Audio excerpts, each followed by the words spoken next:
Shit Dad Podcast.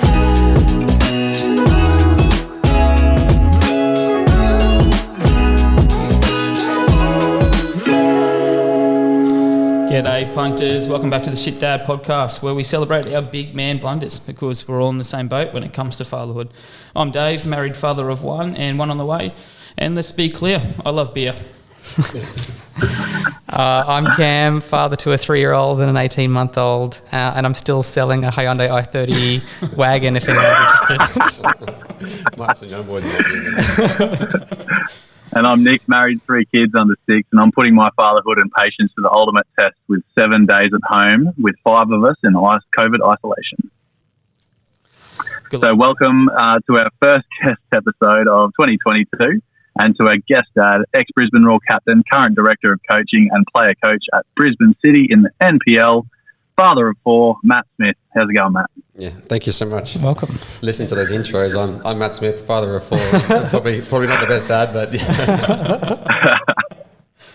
Thanks for coming on, mate. Obviously, this has been something we've been looking forward to at the start of the year, and there's been a few false starts with COVID and things around, and obviously Nick's now in that tough boat. But yeah, we really appreciate you coming on.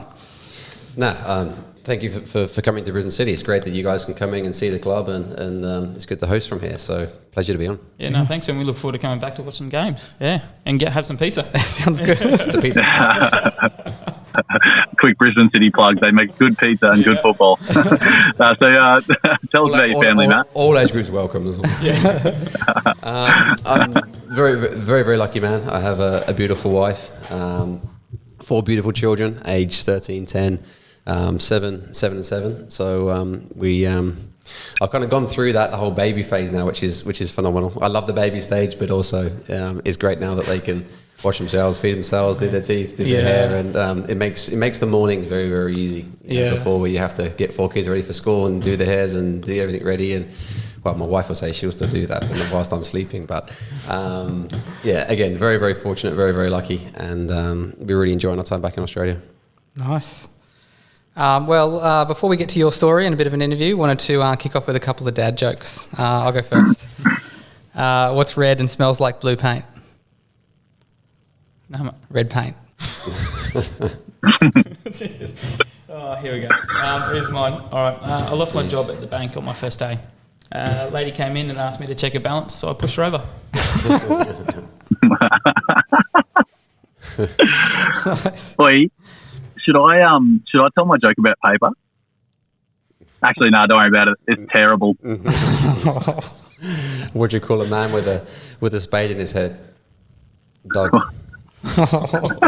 Sorry. My kids still laugh. My wife just shakes her head. That's the best thing about dad jokes. Yeah. They're not for us. They're for the kids. They're supposed to annoy your wife as well. Now, for our listeners, just a reminder, so February is Wellness Month. What we've been trying to do for this whole month is think about all of our goals and get people, on track and continuing some of those positive New Year's resolutions that they've started at the start of the year. So thanks to Smashing Fibers, as you guys know, they're our sponsor. So we're going to be smashing goals with Smashing Fibers all throughout the next few months. If you like the Shit Dad podcast, we'd love you to support the guys at Smashing Fibers Apparel. Check them out on Instagram, fill up that shopping cart and use the code SHIPSHITFREE for free shipping. Today I actually bought the Firestarter t-shirt and the Urban Weapon shorts. They're pretty cool names for clothes. I was having a look this morning too, just after work, and I was like, I need to get some more gear. Yeah. I was like, this is going to take me all day. I have to get ready for work, so I left it on the back burner. Yeah.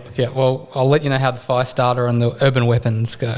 I'm going to have to get up Matt, the Smashing Fibers owner, for his naming of the t-shirt. He's supposed to be a firefighter, not a fire starter. Yeah. I'll get on it for that.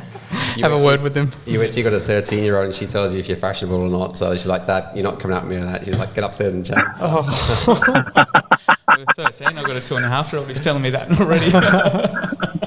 Well, how about this? My dad told me that I need to dye my hair because it's getting grey. I was like, come on, mate. Your dad? Yeah. He's the greyest man alive. Bit rich. I know. Now, Matt, so we're really excited to hear your story. Obviously, get into a few questions. It's a really unique story. But first of all, our question to you was around fatherhood.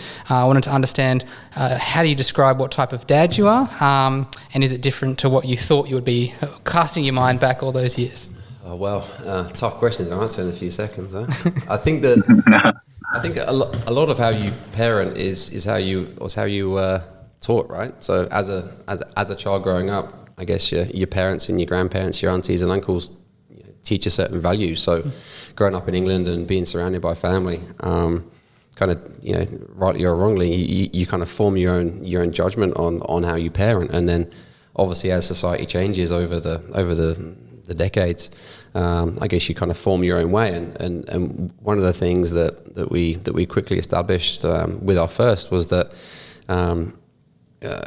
gratefully everyone's there to cast an opinion. You should be doing this, you should be doing that, you should be, and before you know it, you're getting so many messages like, oh my God, I'm so lost and confused. And I think that probably the biggest thing that my wife and I established was it just become natural. So there's no right or wrong. There's just your way. So kind of going with that. And my wife is from a beautiful family as well. She's one of 5, so I'm one of 4 myself.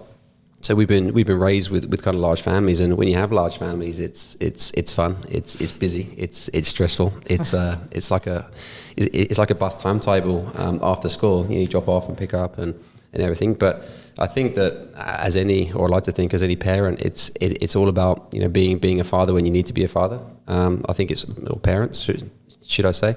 Sometimes you're their best mate, and then there's the other time where you need to be the father. And obviously, if my kids say that I'm probably the strict one, I'm probably the one that's the fun police is coming out.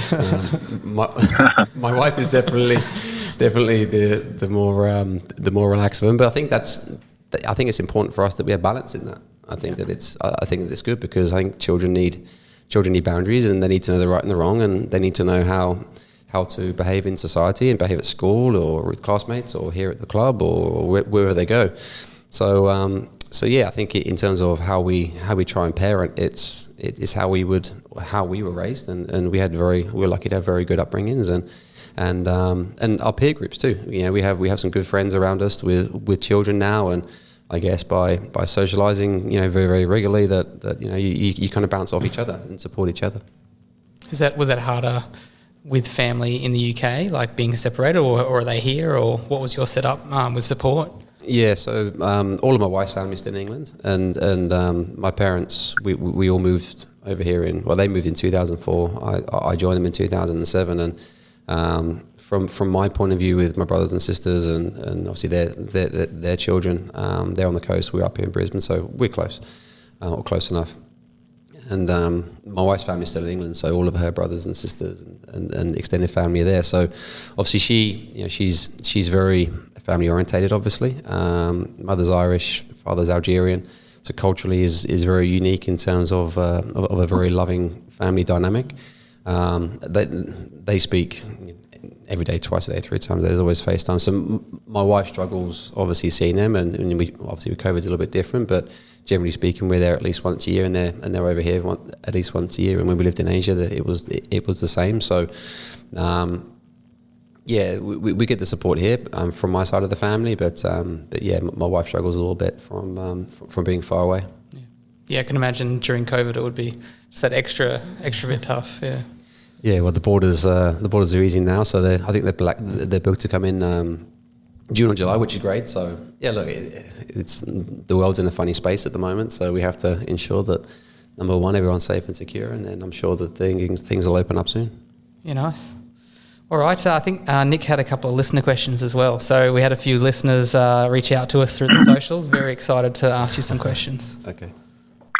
Hey, I've got one from Tim here, Matt, and he's asked, what did you do above and beyond your teammates and your mates growing up to make it where you did?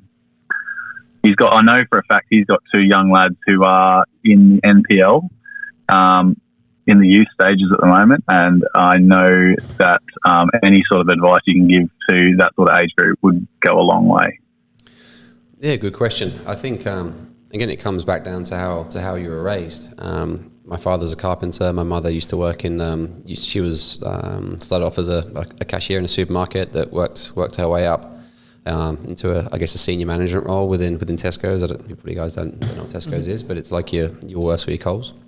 So, we always had a roof over our head. We were always supported as kids, but my parents worked their socks off to be able to get through life. Obviously in England, going through the 80s and 90s with, in the building trade was tough at times. And so I guess what that inherently taught me was, my parents were hardworking people. So I would always, my dad would come in from work, my mum would go out from work, and that was pretty much your 6-7 days a week, right? So without you even knowing it, you kind of install yourself, okay, well, life's going to be hard. So I guess one thing or my, not biggest advice, but a piece of advice that I can say for any young aspiring person, it doesn't necessarily need to be a football player, but any young aspiring person that wants anything in life is you got to go out and grab it. Like things aren't going to be given to you, and simple hard work, determination, and resilience when things aren't going so well, but also when things might be going well, it's quite easy to get comfortable. It's quite easy to get complacent. So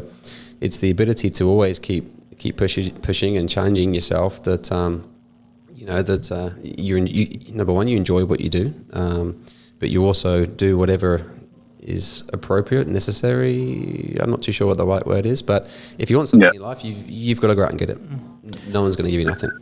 I think that's awesome advice too, because I'm a teacher and I'm seeing these young kids coming through these days, and lucky enough to spend 10 years. I was teaching at a school where it was very sport heavy, and you could see those ones that were so talented, but they had no drive or that hard work behind them. They just relied on that talent. But you could see that one that was just on their tails and had that hard work, and then now I'm 10 years out, and you can see those ones who were so talented, they've actually haven't gone anywhere. But these ones that weren't as skillful but had that drive, they push themselves. So I think, and like you said, but not just sport, in life, having that little bit of resilience, and if you want something, go and get it. So that's awesome, Matt. Yeah, thanks. Yeah, for sure. Hey, Matt, anyone who's seen you train and seen you play knows that, back to a football sense now, that anyone who's seen you train or play knows that you sort of expect the best out of everyone around you. Specifically for a football player, what would you say you would train more or train harder, or is it just that mentality of expecting the best from everyone? A bit of everything, really. And showing it yourself. Yeah, I mean, I guess deep down, and I'll always be a competitor. I had the question the other day, actually, why do you think Ange may be captain when Matt Mackay left the Rangers? And I was like, Jesus, I've never been asked that question before. And that even during that era that we were very fortunate at the Raw, that there was far better technically gifted players than myself. But I guess the one thing that and still now, I've literally just come in from the training pitch, and I always go into training wanting to be the best player on the pitch, whether or not that's in training or whether or not that's in a game. So for my own standards, I would get frustrated at losing. I don't let the kids lose in the far side of the garden, right? So I don't like losing anything, especially out on the football pitch. And I'm a lot older now, so I can't necessarily move around as quick as what I used to. But I always wanted to win. There was that drive and that will to win. There was the drive and the will to always be the best every single day within the football pitch, right? So I guess what that led to was, I guess the recruitment of Brisbane Roar during that era was there was like-minded people. So it might be one thing that, okay, I'm setting my own standards, but when you've got like-minded people around you, I guess it's the same in work, right? If you've got like-minded people around you that are prepared to drive and really commit to what you're trying to build, then it makes your job easier. And that was what it was like. That there was several of us that were constantly, day in, day out, just pushing each other, and that then brought the group up to a point where obviously that was sustainable in terms of larger numbers. So yeah, that was why I done it, was because the bigger picture was I wanted our club and our team and our squad to be as successful as what it could be. Again, it goes back to being comfortable. I didn't want to fall into the trap of just doing enough to get by. I wanted to keep pushing, and I didn't get the opportunity to play pro till I was 27. So I was never going to give that up easy, especially when I just got in. Nice. And we've got one more listener question from Chris. A little bit less serious this time, but I was going to how much? Those other questions are quite deep, right? How much did you love beating Sydney FC, and what team do you make your kids support? Yeah, we always like beating Sydney. That's the only ever chant that I think that the Raw fans ever sung for me was about me in Sydney. As a Raw fan, you might have to, if there's any listeners, if any of the Raw fans, then maybe you can get them to sing it, because there's no way that I'm singing it.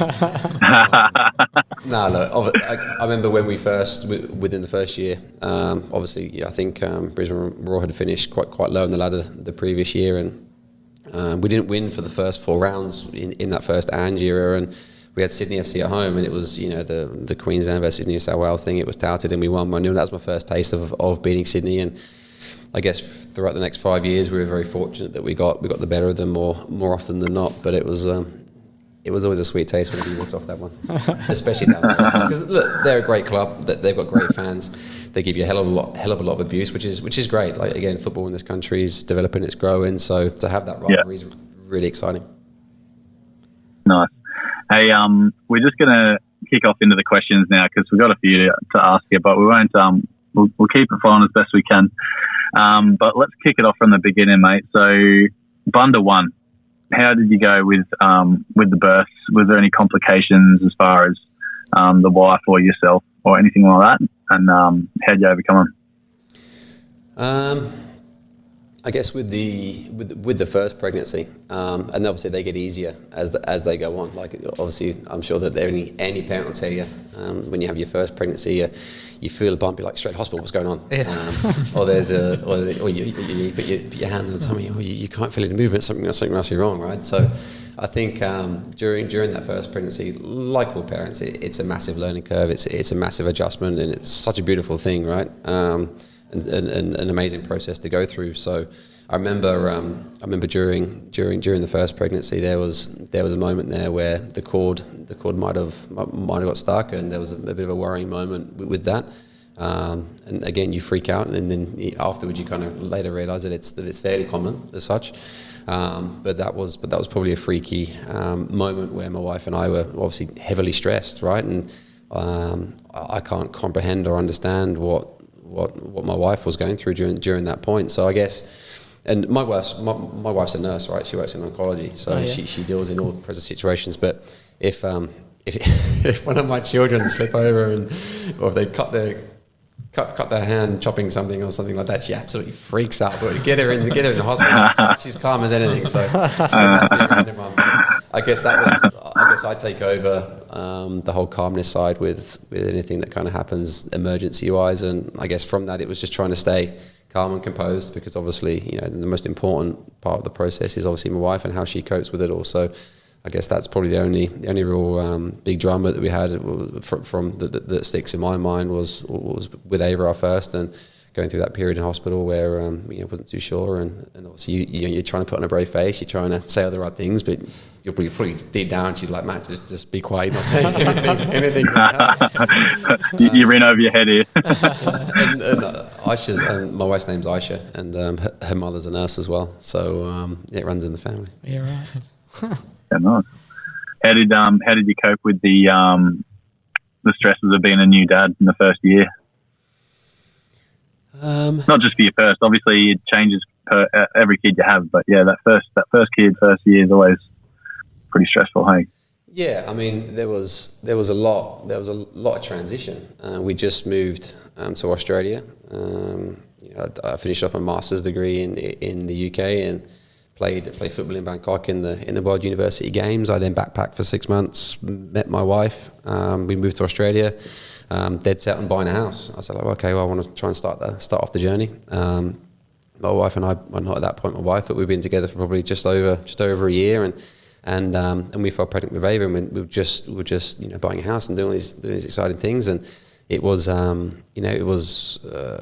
moment of, I guess, I wouldn't use the word impact, but a massive life-changing event of moving to Australia all at once. Yeah, exactly. So I remember I was working as a marketing manager, during the day and playing at Brisbane Strikers at night. So I was driving from Gold Coast to Brisbane, and then my wife's pregnant, so then you then got to adjust, and then obviously with the football, you kind of have, you're the breadwinner, you're the man of the house. You've got to provide and support, and so I guess I'm quite traditional like that. Not so much now, but especially back then. So I was doing everything that I could to try and make sure that my family was supported and making sure that we started our life. So that first year was a big transition in trying to balance work, football, being a father, being a husband, and obviously with my wife's family being overseas, it was ensuring that everything was kind of balanced. And obviously, having a newborn baby was an unbelievable, amazing feeling. Amazing memories, and it actually helps watching the Champions League at 4 o'clock in the morning because We've actually brought that up. It's funny because when I then turned professional with Owen, actually, so I fell pregnant with Owen, and at that point I was playing pro football, and as you know, like you're so tired. I used to fall asleep at like 3 o'clock in the afternoon because we were training in the mornings, and so my wife's like, look, trainings in the morning, I'll do all the nighttime stuff for the other two, so like perfect. But with Ava, I wouldn't mind getting up during the middle of the night, and then which also coincided with some either Premier League football or some Champions League football or something like that. So, but amazing memories and ones that we'll obviously cherish forever.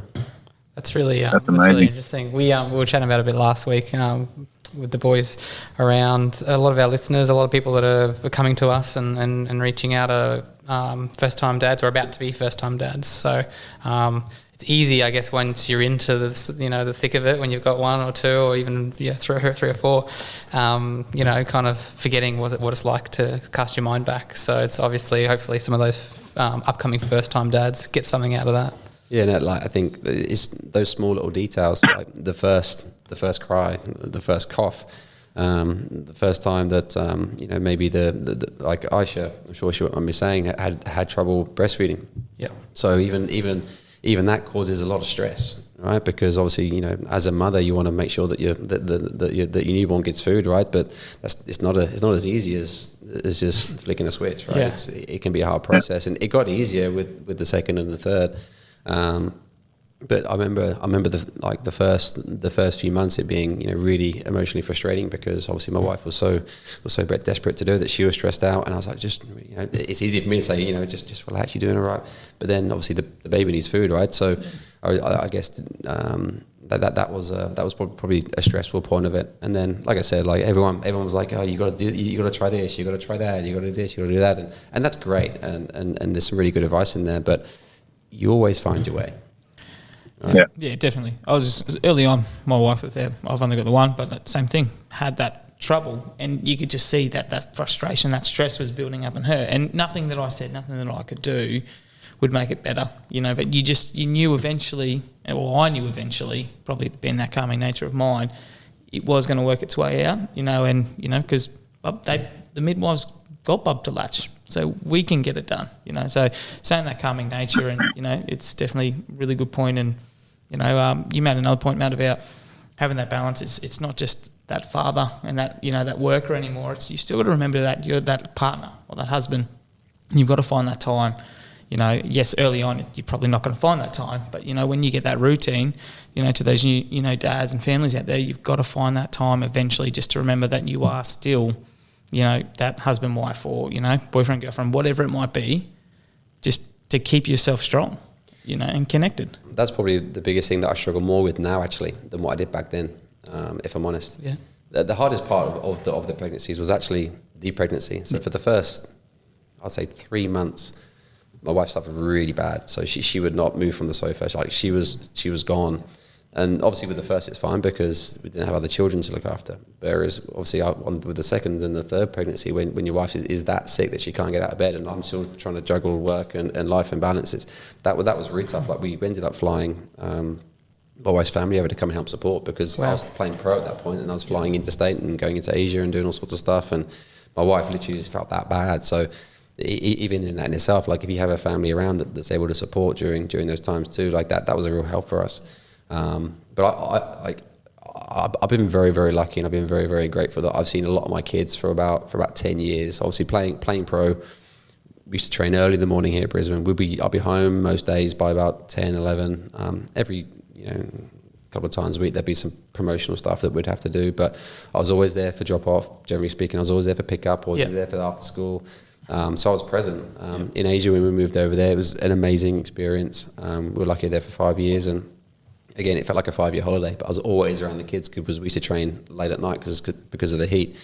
So I find it difficult now when I'm transitioning out of playing into a new role, and I guess taking on my responsibilities here within Brisbane, because it's a new chapter in my life. And I'm sure my wife will express the same, is that I then struggle with the balance more now than what I did then, because I'm very career orientated, but yet I'm still trying to balance being a father and being a husband. So I don't have a solution, so I can't give you any advice. It's literally like day by day, week by week, and sometimes it causes a bit of friction. Sometimes it's, my wife's very understanding. She really is. But I guess communication is probably the biggest thing that I can advise in that, is that, there's sometimes that, I get really frustrated because she expects certain things, but I understand that she's just wanting me around. And on the flip side, she knows that I'm building something here at Brisbane City within the club, and she knows how determined I am with that. So it's about understanding and communication from her as well. Yeah. It's awesome. Yeah. Brilliant.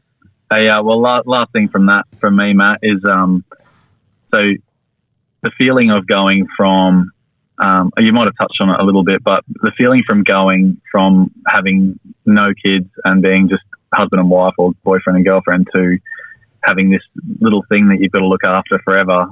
There's some dads that really don't, they don't go too well with it. They don't cope with it too well. Do you have any advice for, especially maybe the younger dads who aren't coping so well, and things that they can do in their own life to get along with it? Good question. I guess what things, I'm full of them, eh? Yeah.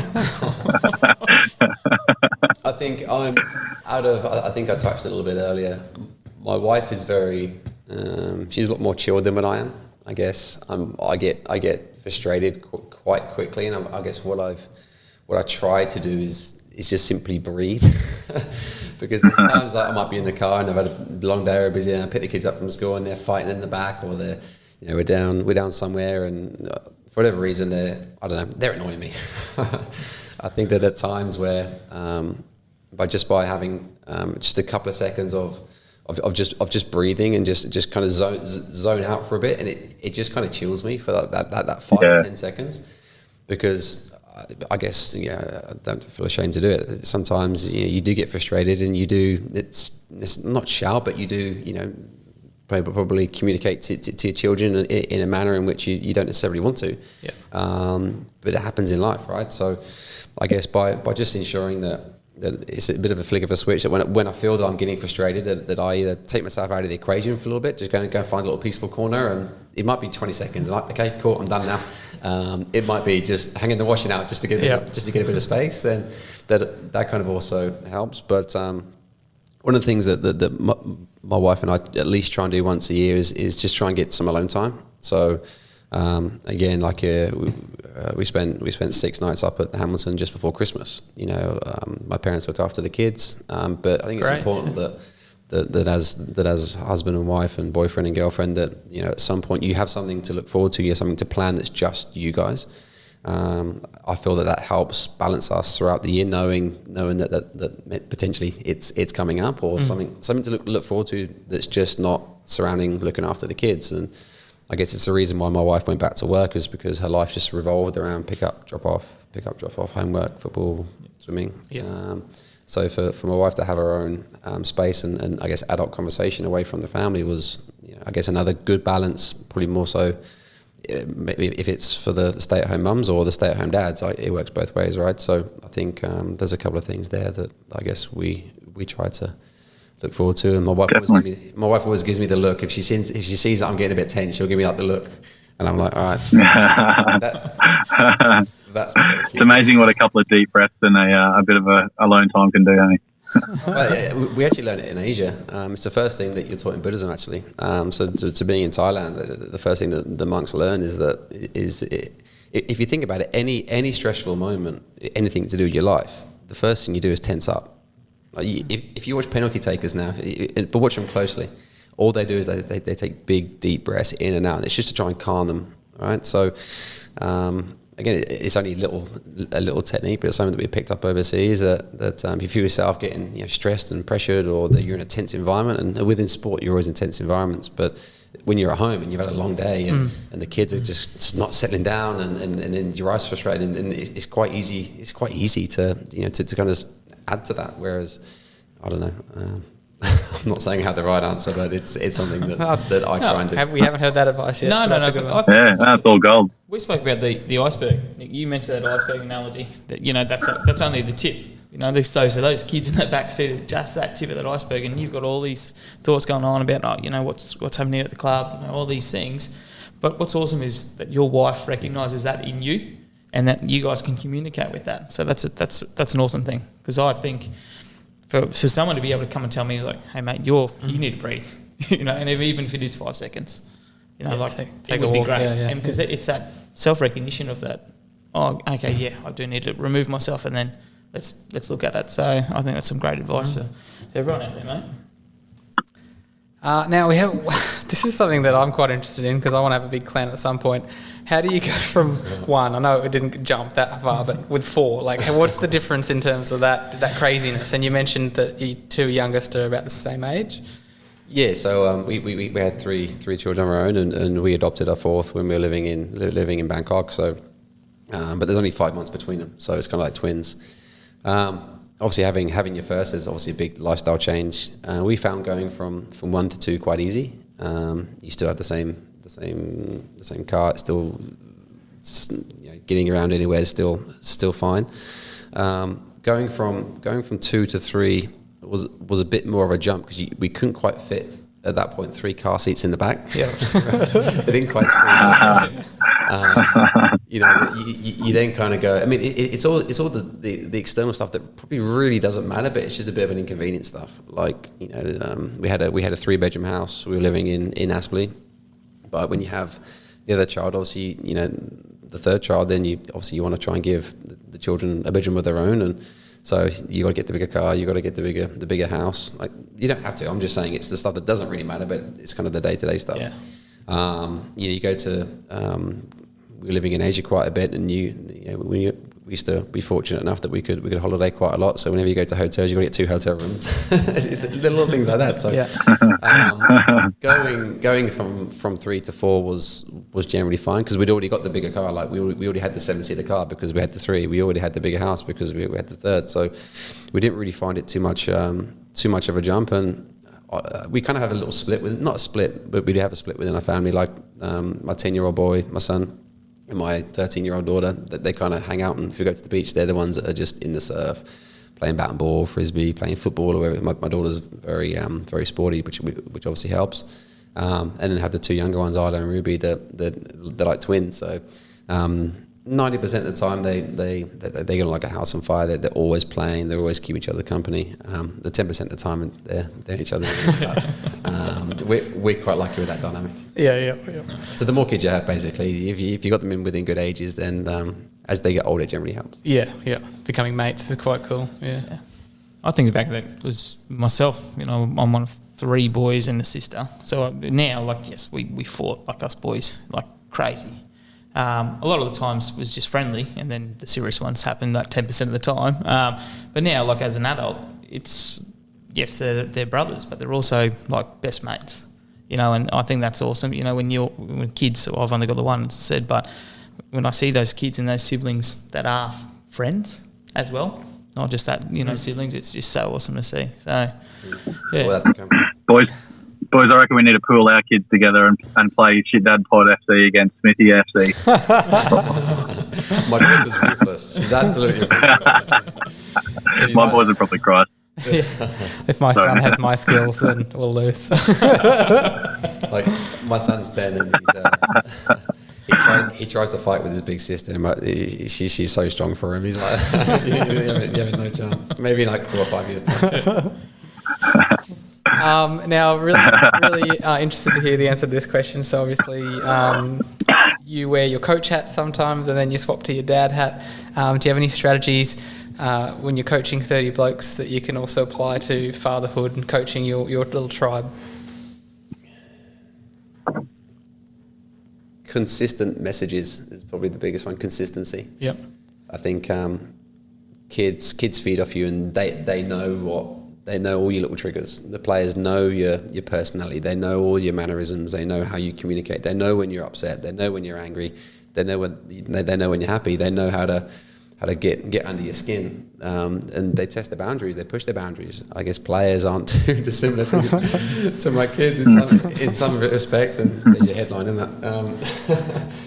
So I think consistent messaging and consistent behaviours is one thing that probably cross correlates with kids, and I guess the players that within my first team is, like I said, if you're going from one extreme to the next, and you're fluctuating day in, day out, then I don't think that has any real, there's no pattern into that. So I guess players or children don't necessarily associate or recognise that. So to have consistent themes, messaging that's also across, I guess there's a little bit of a correlation. My wife's not going to like this. There's a little bit of a correlation between your coaching staff and obviously your wife, right? Because if you guys aren't aligned, if you're not aligned with how you want to parent, maybe because I play football. If you're not aligned as a parent, you send in mixed messages.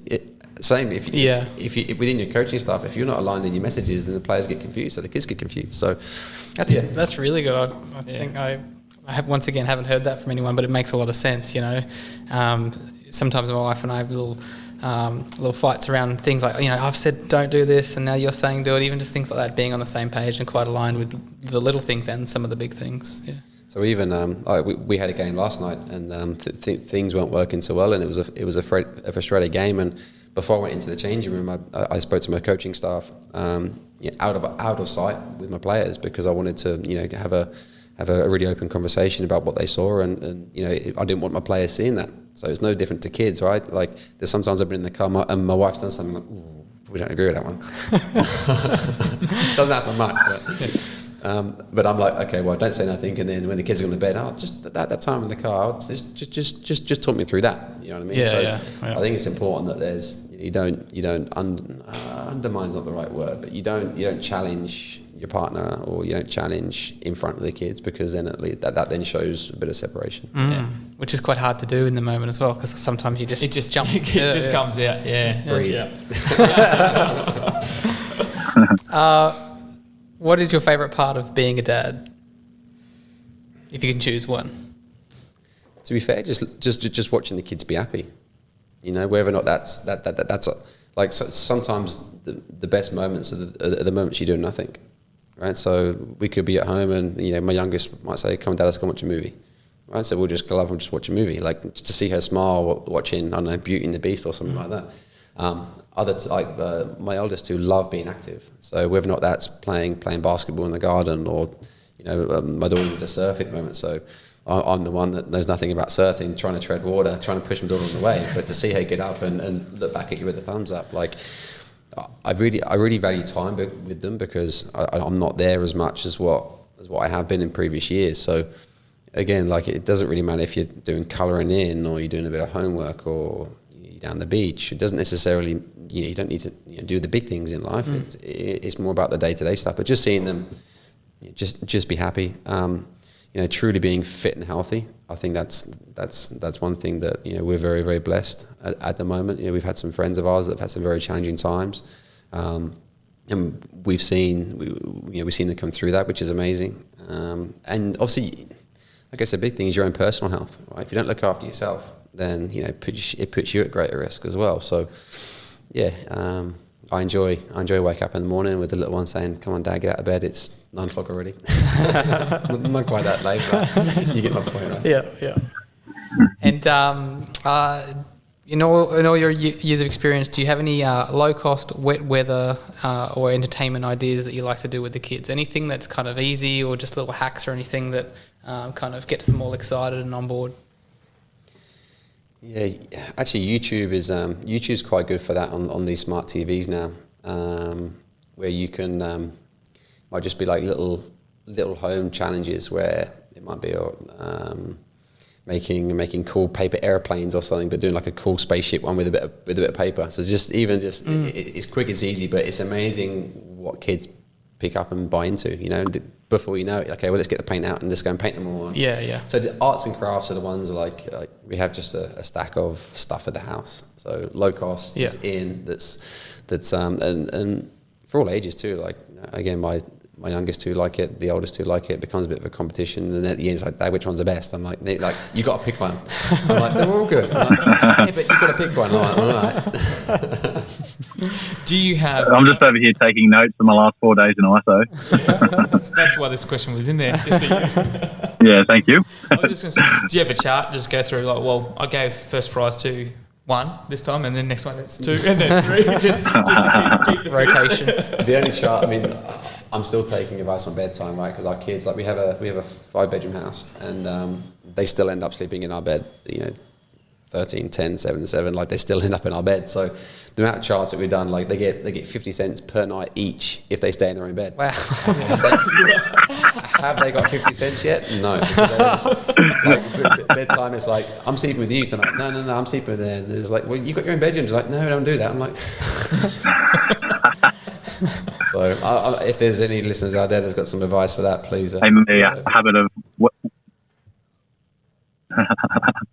a habit of just getting out of my own bed and going to sleep in their bed when they move to my bed. It works a treat.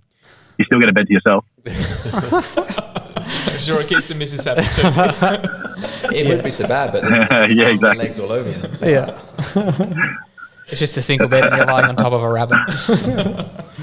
No, that's Yeah. Look, on that note, I guess you mentioned it too about keeping healthy. So I guess a couple of my questions are about our dad bod's health and wellness, being our wellness month. So I guess the first one is, how do you set that good example to your kids to promote that good health and that wellness? I mean, you're always communicating to your kids. It's important to get enough sleep. It's important that you're not on your PlayStation 13 hours of the day.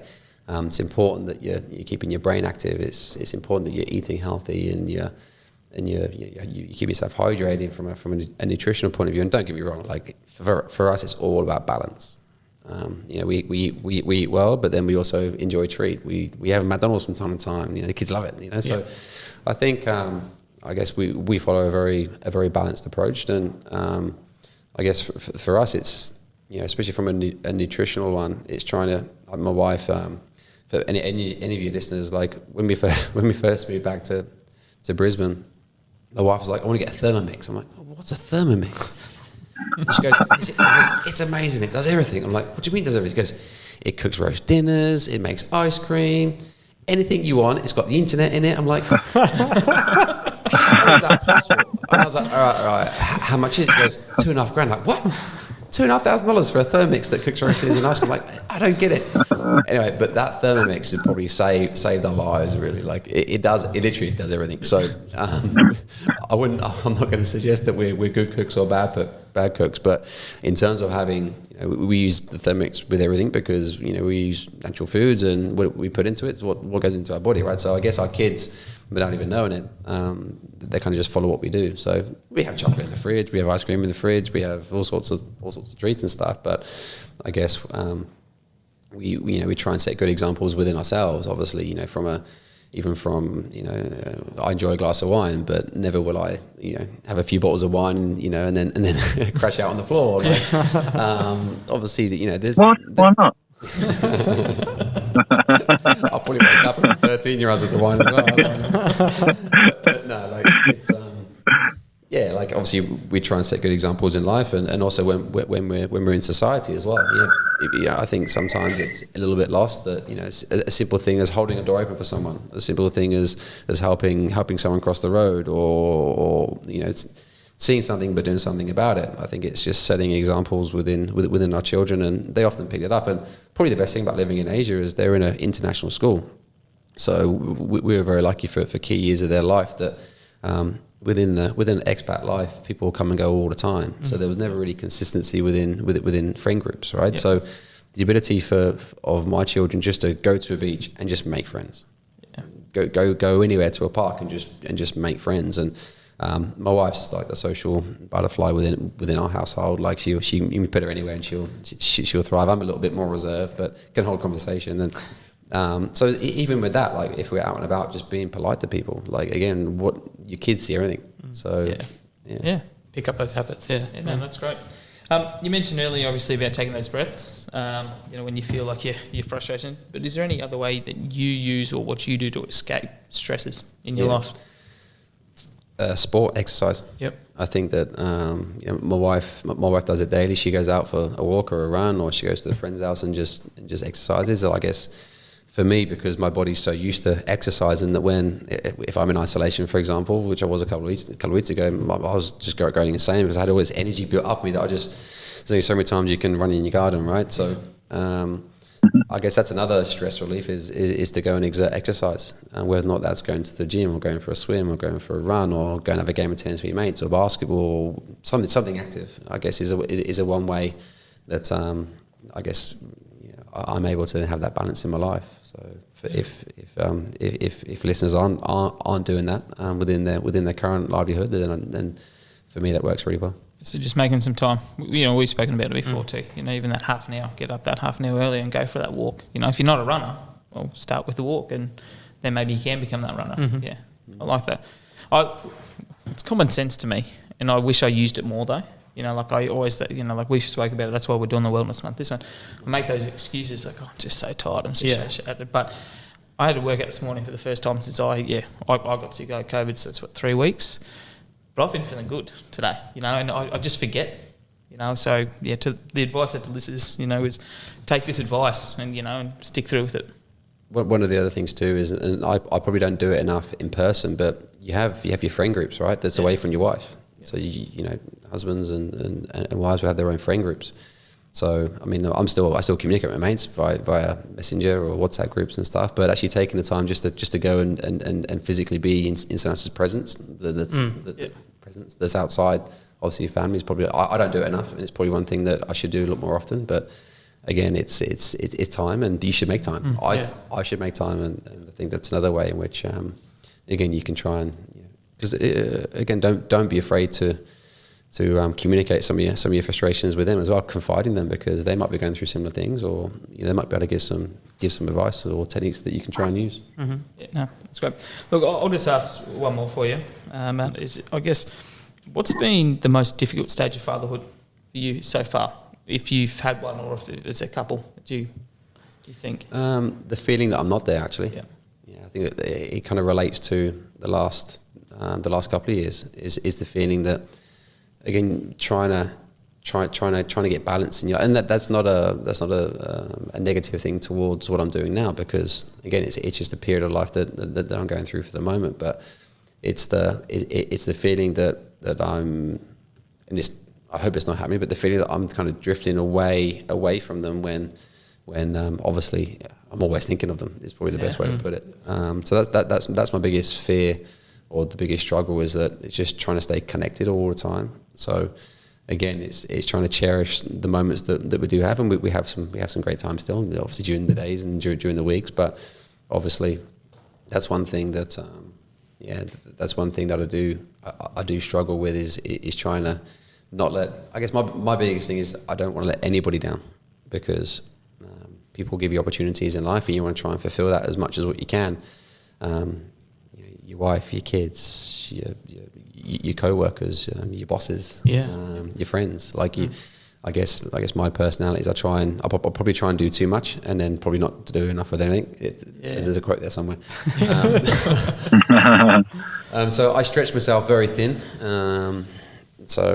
But I guess I do that for reasoning that I want to be successful as a husband and a father, but obviously within my career, and I guess try and work as hard as what I can to, again, try and install with my family that it's okay to have aspirations and dreams, but you have to go and work to get it. Yeah. Oh, awesome. Yeah, thanks very much. It sounds like, I'm just chatting with you, Matt, like obviously you mentioned those small moments, with the kids at home. And that's one of my favourite things at the moment too, that those small little moments. And I think I'm probably very similar to you, working, but then tutoring after work, and then, all of these other little things that sometimes I don't feel present at home, but like you said, always thinking about at home. So I think it probably brings back to, like, one of my favourite things is those little things, You know, we could go out and have an awesome day, like we go to Dreamworld, see the Wiggles or whatever. It's actually probably at home, her just grabbing my hand and going, come colour with me. You know, so, you know, to the listeners out there, just treasure those little moments because, you know, you're going to want them. Yeah. I think, like my son's really into his football. My eldest is really into swimming and football, and like he's my son's really taken off with his football recently. I mean, he's a good little player, and you know, he wakes me like it's probably the last 6 months. He wasn't really into like looking up the news and the scores in the mornings or watching the highlights, but it's just clicked for him, right? Yeah. Which is great. Like, again, I don't force anything on him to. Actually, we'll play football. Not forcing it yet. Yeah. But he's like, for example, Man United were playing this morning against Brian, and he wakes me up at 6 o'clock saying, "Dad, kickoff's about to come. Kickoff's about to come." So I'm like, "All right," and then we kind of roll over, and I'll put it on the phone, and I'm kind Go on, United. I'm kind of like I'm kind of half asleep, kind of half awake watching it. He loves coming in the dressing room with the boys, for example, like within the first team. He loves just being around and present, and I guess that like. When I'm out watching my daughter swim, or I'm out with my son watching football, or my youngest two just in the garden, is my phone does not stop. Right, so I guess what I try and do is whenever I'm out and about, try not to see them with me on my phone, because they look at me as if I'm watching. Am I watching them? Yep. And sometimes I have to be because an emergency might come up, whereas I don't profess to do it 100% of the time because sometimes I can't. But wherever possible, I do try and ensure that if I go home, my phone's out of view. It's not turned off, but it's somewhere out where I can just see the buzz or see the light pop up. Because you know you see it and then you look at it, and then what's your kid looking? What's your kid looking at? They're looking at you more interested in the phone more so than kind of them. So I guess that's about kind of being present. It's at home or wherever you are. To try and reduce. I mean, you can't stop, but to try and reduce what they see with you on technology. Because I don't really like it. Yeah. But you've got to use it now, right? Yeah. That's it. Hey Matt, I do have one more question, real quick one though, because I think something new that's come up that we didn't know, a lot of listeners might be interested in, is what made you adopt. And how rewarding is it? It started. Actually, started from my wife. We met in Laos backpacking. For those listeners that have backpacked, that was 2007. And I don't know if it's changed now, but I guess backpackers go on like a backpacker route, and you go throughout Asia, and they all kind of follow the same tourist routes. You kind of jump on the back of some groups and you come off them group and go and join other groups. So you end up kind of traveling in sometimes groups of 10, 15, 20, 30 people. And you go from hostel to hostel and city to city and experience to experience. So I met Aisha. She formed our group. And like backpackers do, you go and spend lots of times in orphanages and the sites and go and experience everything that life has with you. And I guess that's where you saw outside the big cities. So if you go to your big capital cities in the Southeast Asian regions, they're fairly supported. But you start going to all the rural orphanages and you see the kids in the street, like that just opens your awareness, opens your mind to I guess how lucky we are in Western society to be able to have all the resources that are available to us. So I remember this one night we were in Luang Prabang in Laos. Is that the tubing on the river city, or one of those ones? Actually, no, it wasn't. Was it Vang Vienne? It was one of them. It was where Angkor Wat is. What's the nearest city to that one? It's near Angkor Wat anyway. Yeah. And I remember walking home one night back to our hostel, and there was she must have been, I'd say 8 or 9, and she had 2 babies with her, like just walking the street. So an 8 and 9-year-old looking after 2 babies, like there's no one around. Like, how is that even possible? So I just remember we obviously weren't husband and wife then, but Aisha and I walked by, just about to go up to the steps of our hostel, and then Aisha was like, "Oh, I've just got to go to the shops." So I was like, "All right," but you can tell she was quite emotional, and she went into like the 7-Eleven or supermarket, and the kids were still like hovering outside, and she just bought like 3 or 4 bags worth of just food, like vegetables, milk, whatever was in there. And then she went to the cash machine and she withdrew like loads of money. Rightly or wrongly, like again, it's that's just how it kind of started, and obviously gave it to the this young 8 or 9-year-old with 2 babies, and I guess that kind of opened our eyes to I guess what opportunities were like there in some of the nations. So obviously we were in no position. We didn't really have kids on our own at that point. We were in no position to be able to go through that path. And when we moved to Australia and bought the first house, had the first baby, still making enough to try and put a roof over your head, right? Because you have mortgages and bills. And I remember things being real tight at the beginning. And as time progressed, like there was always conversations like between Aisha and I that, okay, well, if we're ever fortunate enough to be in a position where we could, adopt or take on. I wanted 2 children to begin with, and then my wife was like, "No, I want 10." So we had our third, and look, there was an opportunity to come into Asia to play football. I was 32 at the time. The constant adopting from overseas was always there. Not that we wouldn't have adopted from Australia or England, but I guess seeing what we saw in an underprivileged society kind of led us down that route. And then what probably many listeners probably wouldn't know is that obviously that was one of the not the main reason, but one of the reasons why we left Brisbane and I guess took the opportunity in Bangkok was you write your list of your positives and negatives about making a change, and that was on one of the positives list. That if and I only signed a 1+1 year deal, so I had to meet certain criteria in my first year of my contract to get me automatic second year, and so we kind of made a bit of a deal that if things went well within that first year, that we would go down the process of adopting. So within 6 months, the club had signed me already on another 3-year deal. So it was like, okay, well, that kind of started off that really. So that's how it kind of come about. And beauty. Wow. Yeah. That's an incredible That's story. unbelievable. Yeah. Something that Unreal. didn't just, wasn't just a short-term thing. It's something you've been thinking about as a couple for years and years. Yeah. look, I'll be honest and say that obviously, my wife was the main driver in that. Again, she's from a very culturally welcoming and warm family. So she was, she'd always be the one that would be in the car driving somewhere, and she'd be like, okay, well, are you ready to do it yet? Are you ready to do it yet? She'd have done it back then, and I was like, okay, I'm the planner, right? I'm like, okay, it's got to be right, and things have got to be in place, and she's like spontaneous, like she'll go, okay, let's go and buy a house. She'll go and buy a house, or whereas I'm like, no, we've got to strategically look at this for like six months or a year, and she's like, will you give it a break already? So yeah.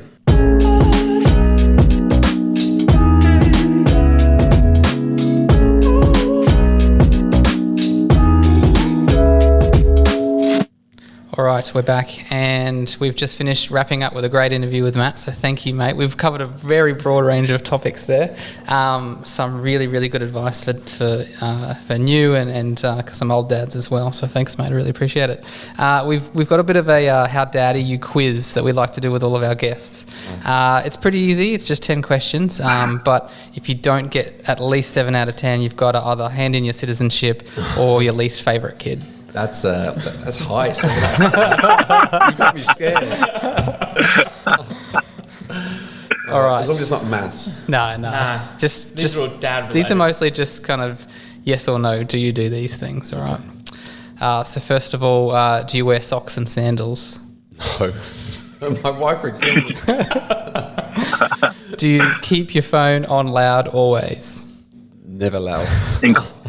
Do you use keypad tones? No. That annoys the hell out of me. Do you cough to cover up a fart? I don't fart. Do you give your kid the dad eyes when they're naughty? 100%. Nice. Yeah, I've got to look apparently. I don't know I'm doing it sometimes. My wife says, she says, what are you staring at? What? What's that? Nothing. She goes, just staring. I'm not. That's the dad look. Dad eyes. Do you say, I guess it's free then when the FPOS machine isn't working? No. Do you say, you can do mine next when you see your next door neighbour washing their car or mowing their lawn? Mowing the lawns, yeah. My neighbour's got a pristine lawn. He's got this like lovely little like lawnmower that's like chuggers along, and there's me like rattling them out, and it's like, and then I'm like that. He's like that, get inside, you're embarrassing me. Lawnmower shame. It was, yeah, envy. Do you enforce the dad tax when you give food? Yeah, I always make sure I get the largest plate. Oh yeah. Take a Especially little chips. bite. Yeah. Yeah, I was like, oh, that looks nice, and I was like, well, look at that bird over there. And just swipe a chip off. Do you use bread to mop up your plate after a roast? Nice English roast. No, I'm always handing into the kids a knife and fork, so I get annoyed when they don't use a knife and fork. So. Oh, I thought you would have given this one for sure. No, Do you say day for it when the sun's out? do I say what? Day for it. No, I don't. I think we That might be an Australian thing. I was going to Yeah. say, with all these Aussie things. I said, Oh, I forgot to pull out my English list. I was going to say, you could have stumped me there. Like, All right, last one. Do you turn down the radio when you're looking for a street number? That's English. we listen to the radio. There you go. No, but I hate the navigation when you're in the car though. Like turn left here and that sort of stuff. Like that drives me insane. So I'm not like. I like silence. Like, Yeah. I'm a real silent guy. Like anything that, like any of the beeps or like there's tones or like I'm in the office and I hear like something vibrating on the table. I give the dad list. Nice. All right. I think So your staff are like your kids. Surely I got 10 out of 10 for that. Yeah. I think you got a I didn't couple even of good answer. ones there. we'll still give you a pass anyway. Now it is time Yes. for our favourite moment of the week. Shit Dad moment of the week. Oh, how good. It just gets better and better. That was a shock to us a couple of weeks ago, Matt. When that came out, Cam and I. That's not our normal I was style. crying. And Nick's just come out of nowhere, and that's, yeah, we're in stitches. Bam. Oh, look, listeners, we've actually all been on our best behaviour due to Nick and his Clippers. So we're lucky enough to have some guests or, some listeners put in from the social. So the first one here from Dan, and it reads, so me and the wife were in the bedroom trying to get some homework done after the kids had gone to bed. The door was locked. Kids knocking on the door saying they weren't tired, usual stalling tactic, etc., etc. So I told them, just go back to bed. Little did I know that they had gone and got a butter knife, unlocked the door, and the door swung open. They asked, what are we doing? And we said, oh, we're having a cuddle. Go back to bed. Then as they walk away, we hear them say, what do you think they were doing in there? So thank you very much, Dan, for sharing. Wow. We'll have to Absolute figure out kid-daddery. another way to lock the door from the inside. Push the cabinet up against it. Let's put one of those little slide locks that you do in the hotel rooms. We got another one from Greg. So listening to Nick's kid hairdressing last week, it was a disaster. I thought it was pretty funny myself because it wasn't my kid. But he related heavily to this, and not only is there mascara all over the bedroom wall, my eldest now looks like a nugget. She has no fringe. Disaster. Time to lock the bathroom door here too. She looks like a nugget. That is great. Matt, for a bit of context, I left my bathroom door open. My kids found my clippers, my beard trimmer, and took to the little sister's head with the beard trimmer. The rest is history. Yeah, the day before school. Yeah. We had that with my eldest. We had my wife's sister's wedding was in Barcelona. I don't know, 2016, I think it was, 2015, and so she was a flower girl and beautiful, brunette hair down to her shoulders, and pretty much a week before flying out to Barcelona, she decided to get the scissors out the drawer and literally across the whole fringe, not even to the point where you can like cut it, and it was like sticking out.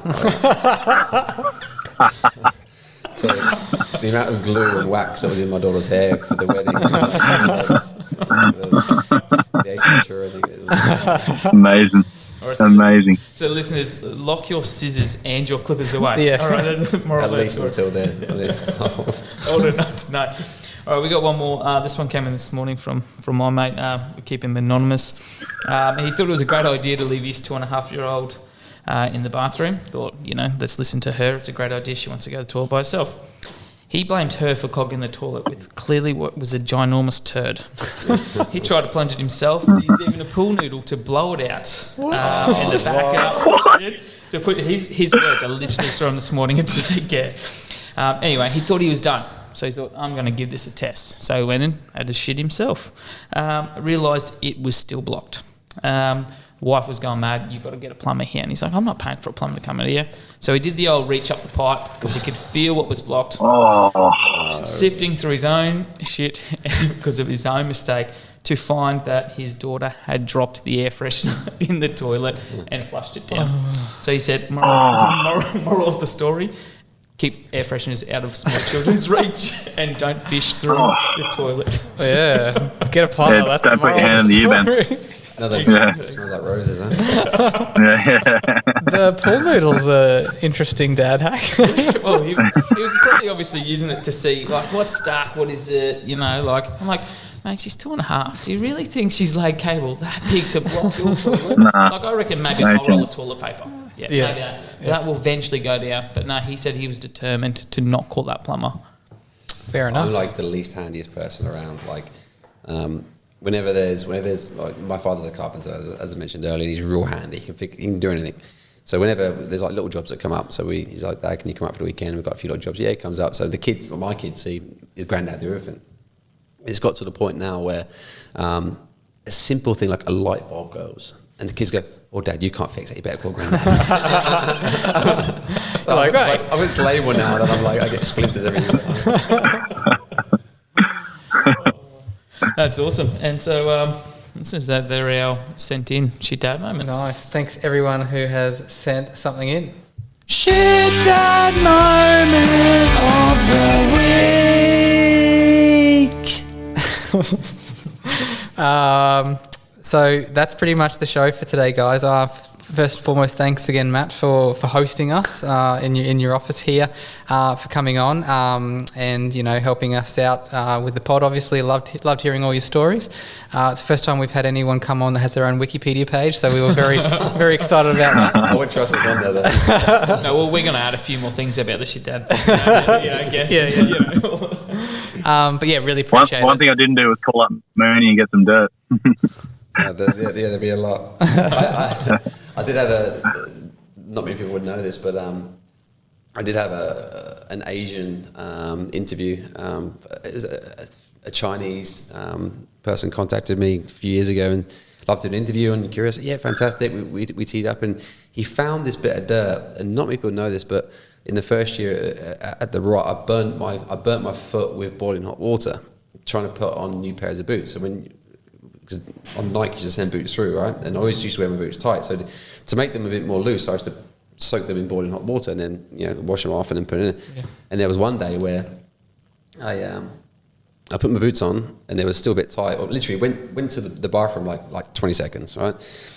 By the time I come back, I didn't hear the kettle go, but the kit man at the time, flicked the switch. So I picked up the kettle and just poured it straight onto my foot. And when you get in the bath, it's like, oh, that's hot, and you get yourself out of the way. It was a bit like that. So I ran out on the pitch. And I've done that one lap and I'm like, my foot doesn't feel right here. I took my sock off and I had like bubbles on my ankle. We had a game against Mariners the next day.